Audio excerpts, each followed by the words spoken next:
бардын жеке менчик, садик, мектептерин барын текшерип, порядок наведем. Порядок наведем. Келечекте Кыргызстаныбыздын керегине жараган мыкты адис болуп чыгышыңарды мен каалайм. 20 жылдан бери иштеп, гаронун бардыгын жанагы семейный династияга айландырышкан. Булардын бардыгын урматтуу ата-эне, силердин жардамыңар менен барын тазалайбыз. Жаш мугалимдер да келип калыптыр, Ушу кыздар балдар иштеш керек да. Садиктерде, бардык мектептерде жашы жеткен, пенсионный возрастка жеткен биздин эжеке агайларыбыздын бардыгы дем алышка кетиш керек. Мен аларды жаман дебейм, алар молодцы. Балдарым, кыздарым, дагы бир жолу 1 сентябрь билим байрамыңыздар менен куттуктайм. Ийгилик каалайм, жакшы окуңуздар. Урматтуу билимкени болгон мектебибиздин ардактуу мугалимдери, окуучулар, ата-энелер, ошондой эле бүгүнкү күндүн кадырлуу меймандары, билим күнүнө кош келипсиздер. Биздин мектепке кош келипсиңер. Барлык окуучулар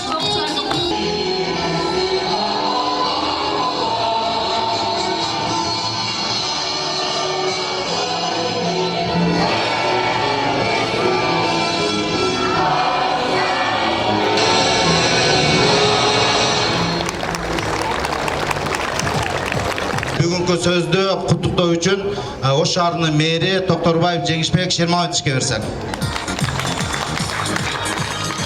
Урматтуу мугалимдер, кадырлуу ата-энелер, кымбаттуу окуучулар, жалпыңыздарды 1 сентябрь билим күнү байрамыңыздар менен чын дилимден куттуктаймын.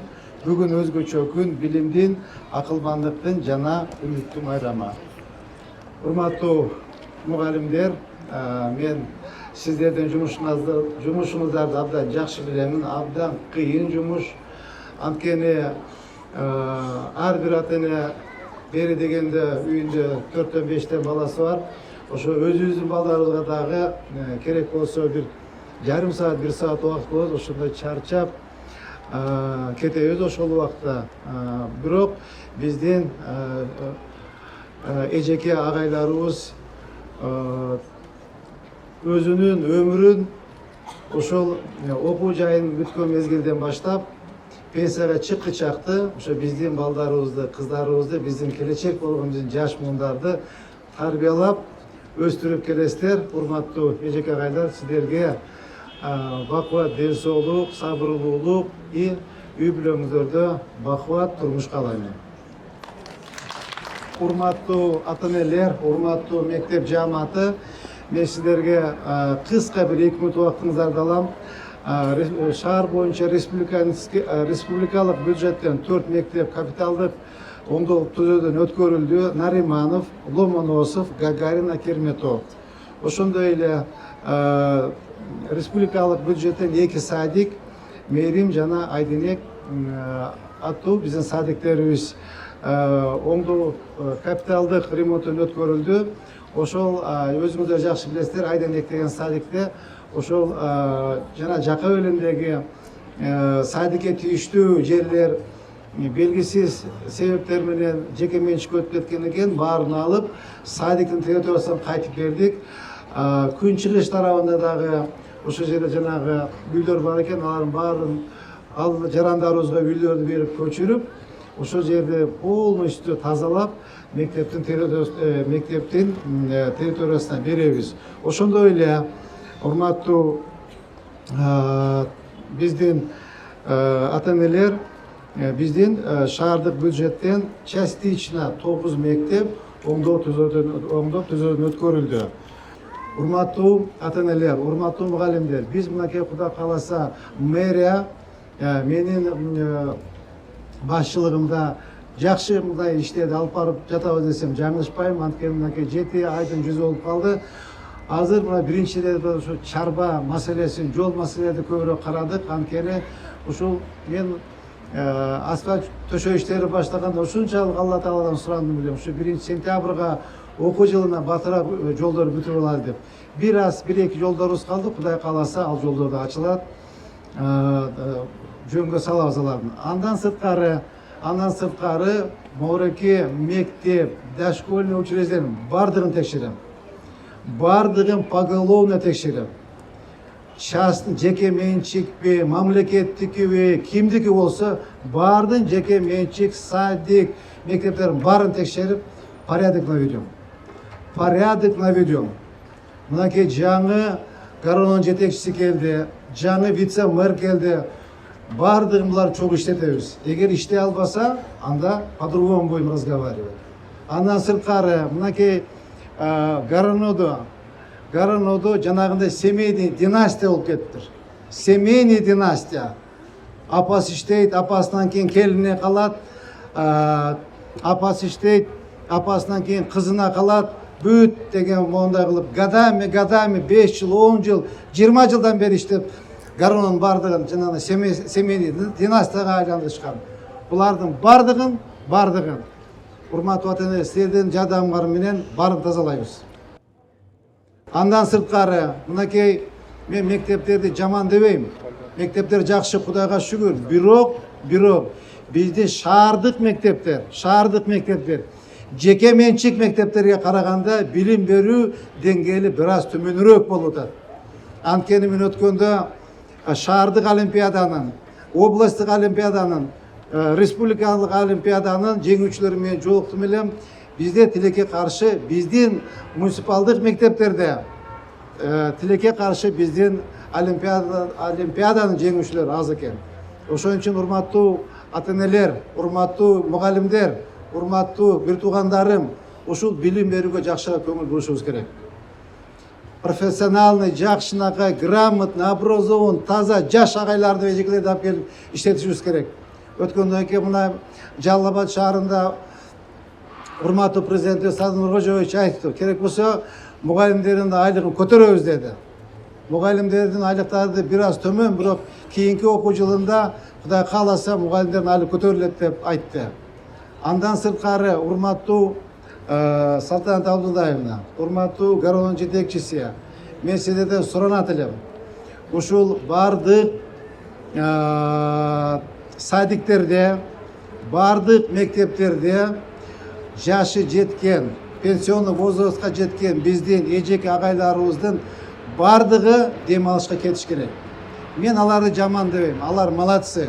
Өмүр бою жүрөгүн ушу мектепке арнады. Бирок убакыт келди. 65-67 жаштагы мугалимдерибиз директор экен. Тилекке каршы бул мен ойлойм туура эмес болуп калат. Жаштарга бериш керек да. Жаштарга берели. Мына убакыт келет, биз деле кетебиз. Убакыт келет, барды кетет. Ошон үчүн урматтуу мен орун басарларым ошо маселени катуураак карап, аларга да туура биздин эжеке агайларыбыз өмүр бою ошол жерде иштеди. Аларды капа кылбай бир 5 саат берип койгула, 6 саат берип койгула, келип, кичине көңүл ачып, мектебин көрүп, мектеби менен сүйлөшүп, алар мектеп менен да сүйлөшөт. Мынакей мугалимдерибиз мектеп менен сүйлөшөсүңөр, отуруп алып, сырыңарда, жүрөгүңөрдү, муңарды айтасыңар, жүрөгүңөрдөгү сүйүүңөрдү айтасыңар мектепке, мен анын баарын жакшы билем. Ошон үчүн ал эжеке агайларыбызды капа кылбай, акырын сүйлөшүп, чакырып, ошо 5 саат берип койсоңор, ак келип жумуштарын бүтүрүп кете берет. Урматтуу ата-энелер, урматтуу эжеке агайлар, урматтуу балдарым, кыздарым, дагы бир жолу билим күнүңүздөр кут болсун. Рахмат чоң. Куттуктайм, ийгилик каалайм. Байрамыңыз менен куттуктайм сизге.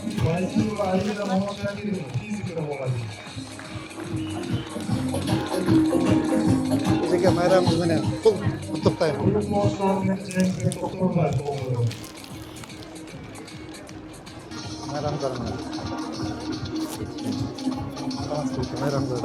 Жаш мугалимдер да келип калыптыр, Ушу кыздар балдар иштеш керек да. Келини, кызы, күйөө баласы, жездеси, кудасы, сөөгү, досу. Бар жансы, бар майдай.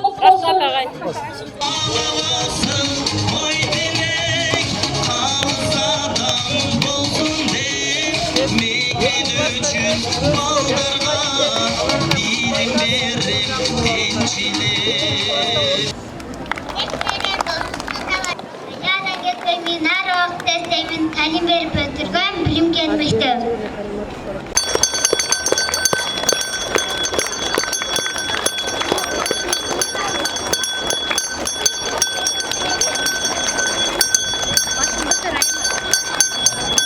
ушунчалык возможность бар. Татынакай болуп окуп, келечекте мыкты бир адис болгонгочу, мыкты адис болгонго. Эртең бул мектепти бүткөндөн кийин кеч болуп калат. Ошон үчүн урматтуу балдарым, кыздарым, мен силерди улуураак атаңар катары, агаңар катары мен ушул силерге кааларым келечекте ушул мектепти жакшы балдарга бүтүрүп, жакшы окуу жайларына өтүп, келечекте Кыргызстаныбыздын керегине жараган мыкты адис болуп чыгышыңарды мен каалайм. Бул бардыгы урматтуу балдарым, кыздарым өзүңөрдөн зависит этет. Азыр канчалык жүрөгүңөр менен мектепти сүйүп, жүрөгүңүздөр менен кайсы предметтен сабак болуп атат, ошо предметти сүйүп, жүрөгүңөр менен агайыңарды, эжекеңерди жакшы көрүп, апаңардай көрүп, бир туугаңардай көрүп, ошо эжекени кунт коюп сабагын өтсөңөр, өзүңөр үчүн жакшы. Да, сабакта өйдө болот, төмөн болот, эжекелер анча-мынча тилдеп коет, урушуп коет, сабак билесеңер 2 коюп коет, 3 коюп коет. Ага, допустим, 3 коюп койсо, кийинки сабактарда 5-ке, 4-кө аркалашка аракет кылышыңар керек. Силерде, урматтуу менин балдарым, кыздарым, дагы бир жолу айтып коеюн, бул мындай мектепти окуп, жакшы билим алыш, кийин силерге мындай возможность болбой калат. Ошону менен бирге, мен жаңы айтып кеттим, линейкадачы. Ушул мынау классташ балдар, кыздарыңар менен бир туугандай болуп. Силерде өмүрдө бир эле жолу классташ болот, башка классташ болбойт. Кудай кааласа, эртең эле мына аз саналуу күндөр калды, убакыт деген базар өтүп кетет. Ар кириңер, бирөөңөр Загренцияга барасыңар, бирөөңөр Ближний зарубежье барасыңар, бирөөңөр Ошто, бирөөңөр Жалал Абадка, бирөөңөр Бишкекке барасыңар. Окуу жайын бүтүрүп, жашынакай болуп, бир туугандай болуп жүрүшүңөр керек. Жакшы окуган окуучулар классташыңарга керек болсо жардам бериш керек, чогуу болуш керек. Анан эми мен силерге бир ата-энелик дагы айта турган сөзүм бар. Урматтуу кыздарым, боенуп, жасанып, сонун кылып прическа кылып, татынакай болуп кийинишке убакыт келет. Убакыт еще впереди. Азыр сонун болуп мектептин эмесине мыйзамына баш ийип, мыйзамына баш ийип, кыздарым сонун болуп, татынакай болуп, бантик менен бантикти тагынып, ак көйнөктү кийип, юбканы кийип, сонун болуп келсеңиздер, өзүңөр үчүн да приятно, балдар үчүн то же самое, балдарым, сонун болуп, кара шым, ак көйнөк, чачыңарды кыска кылып, сонун болуп кийинип келиш керек. Мен ушуну силерге каалайт элем, урматтуу балдарым, кыздарым, дагы бир жолу 1 сентябрь билим байрамыңыздар менен куттуктайм, ийгилик каалайм, жакшы окуңуздар. Келечекте ушул биздин мамлекетибизге кызмат кылдырган жашынакай чыгаан жигит кыздардан болгула. Рахмат чоң. Эжеке ийгилик каалайм, жакшы туруңуздар.